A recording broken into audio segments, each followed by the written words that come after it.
Chapter 30. The following morning at 10 o'clock, Elizabeth's private phone rang. It was Emil Juepli. She had given him the number so that no one would be aware of their conversation. "I wonder if I could see you," he said. He sounded excited. "I'll be there in 15 minutes. Kate Erling looked up in surprise as Elizabeth came out of her office wearing a coat. "You have an appointment at—" "Cancel everything for the next hour," Elizabeth said and walked out. In the development building, an armed guard examined Elizabeth's pass. "Last door to the left, Miss Roffe." Elizabeth found Juepli alone in his laboratory. He greeted her with enthusiasm. "I finished the final test last night. It works. The enzymes completely inhibit the aging process. Look." He led her to a cage holding 4 young rabbits, alert and filled with restless vitality. Next to it was another cage containing 4 more rabbits, quieter, more mature. "This is the 500th generation to receive the enzyme," Juepli said. Elizabeth stood in front of the cage. "They look healthy." Juepli smiled. "That's part of the control group." He pointed to the cage on the left. "Those are the senior citizens." Elizabeth stared at the energetic rabbits, frisking around in the cage like newborn bunnies, and she could not believe it. "They'll outlive the others by at least 3 to 1, Juepli told her. When you applied that ratio to human beings, the implications were staggering. She could barely contain her excitement. When will you be ready to start testing it on people?" "I'm getting my final notes together. After that, another 3 or 4 weeks at most." "Emil, don't discuss this with anyone," Elizabeth warned. Emil Juepli nodded. "I won't, Miss Roffe. I'm working alone. I'm being very careful." The entire afternoon had been taken up with a board meeting, and it had gone well. Walter had not appeared. Charles had again brought up the subject of selling the stock, but Elizabeth had firmly vetoed him. After that, Evo had been his charming self, as had Alec. Charles seemed unusually tense. Elizabeth wished she knew why. She invited them all to stay in Zurich and have dinner with her. As casually as possible, Elizabeth brought up the problems that had been mentioned in the report, watching for a reaction of some kind. But she could detect no sign of nervousness or guilt, and everyone who could have been involved, except for Walter, was seated at the table. Reese had not attended the meeting or the dinner. "I have some urgent business to take care of," he had said, and Elizabeth had wondered if it was a girl. Elizabeth was aware that whenever Reese stayed late at night to work with her, he had had to cancel a date. Once, when he had been unable to reach the girl in time, she had appeared at the office. She was a stunning redhead, with a figure that made Elizabeth look like a boy.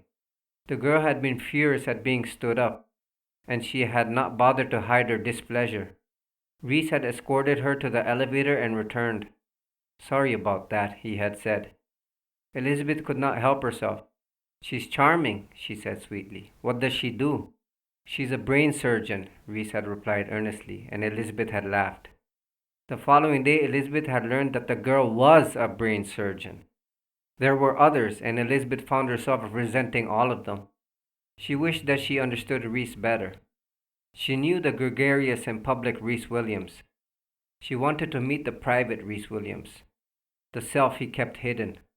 More than once, Elizabeth had thought, "Reese should be running this company instead of taking orders from me. I wonder how he really feels about it." That evening after dinner, when the members of the board had dispersed to catch trains and planes back to their homes, Reese walked into Elizabeth's office where she was working with Kate. "Thought I ought to give you a hand," Reese said lightly. No explanation of where he had been. Why should there be, Elizabeth thought. He doesn't have to account to me. They all set to work and the time flew. Elizabeth watched Reese now, bent over some papers, rapidly scanning them, his eyes quick and alert. He had found several flaws in some important contracts that the attorneys had missed. Now Reese straightened up, stretched and glanced at his watch. "Oops, it's after midnight. I'm afraid I have an appointment. I'll come in early tomorrow and finish checking these agreements."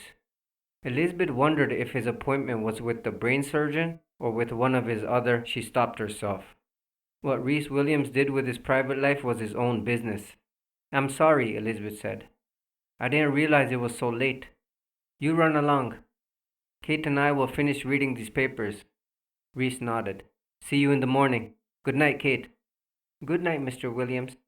Elizabeth watched Reese leave, then forced her mind back to the contracts. But a moment later her thoughts were on Reese again.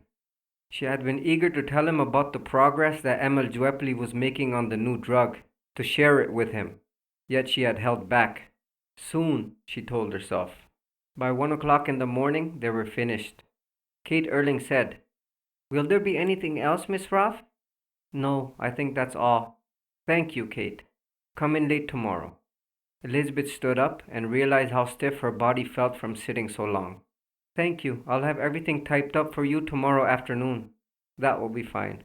Elizabeth got her coat and purse, waited for Kate, and they walked to the door.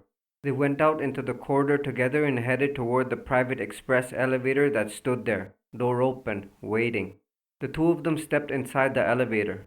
As Elizabeth reached for the lobby button, they heard the sudden ringing of the telephone from the office.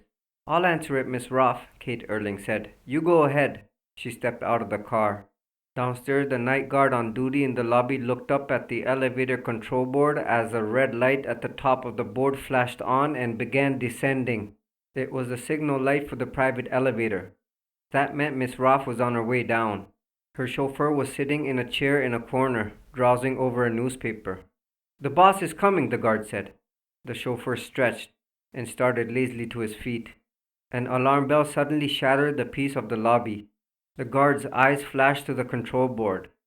The red light was moving in a quick plunging pattern, gathering speed, marking the descent of the elevator. It was out of control. Oh, Jesus! The guard mumbled. He hurried to the board, jerked open a panel, and pulled the emergency switch to activate the safety brake. The red light continued its downward plunge. The chauffeur had hurried over to the control panel. He saw the look on the guard's face. What's going on? Get away, the guard yelled. It's going to crash. They ran from the bank of elevators toward the farthest wall. The lobby was beginning to vibrate with the speed of the runaway car inside the shaft, and the guard thought, don't let her be in it. And as the plunging elevator shot past the lobby, he heard the terrifying screams from inside.